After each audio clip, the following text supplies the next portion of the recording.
ভাই সামনে থেকে সরেন ভাই। এখন পর্যন্ত এটি বিস্ফোরিত হয়।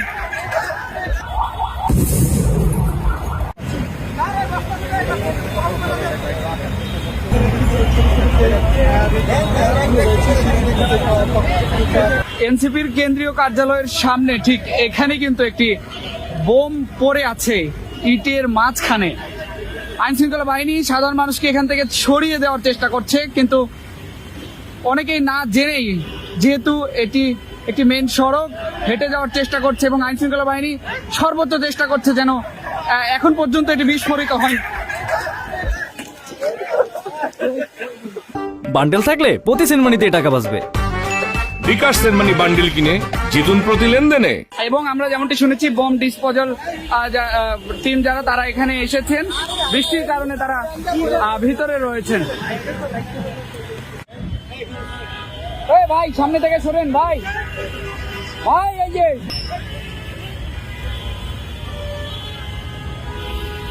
দর্শক, ইতিমধ্যে যেমনটি দেখছেন যে বোম ডিসপোজাল টিমের যারা রয়েছে তারা কিন্তু এসেছিল অনেকক্ষণ আগেই। বৃষ্টির কারণে তারা এই কাজটি করতে পারেনি।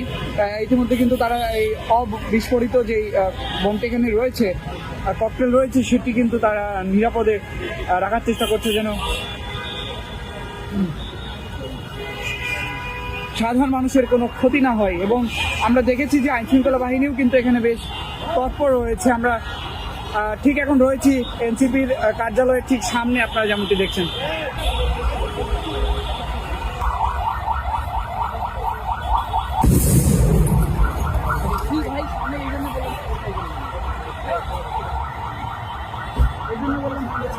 আপনি কেন ক্যামেরার সামনে যে দাঁড়ায় আছেন? আরো সামনে যান, দেখলেন থাকলেও আপনারা এই যে বলতেছি পেছনে আসেন। দর্শক, আপনারা যেমনটি দেখলেন যে অবিস্ফোরিত যে বোমটি এতক্ষণ বৃষ্টির মধ্যে এখানে রাস্তার ধারে পড়েছিল এনসিপির কার্যালয়ের ঠিক সামনে, সেটি কিন্তু এখন বোম ডিসপোজাল টিমের যারা রয়েছে তারা নিরাপত্তার সহিত এটি এক বিস্ফোরণ ঘটিয়ে তারা এখান থেকে সেটি সরিয়ে নেওয়ার চেষ্টা করছে। আমরা সেটি আপনাদেরকে দেখানোর চেষ্টা করছি।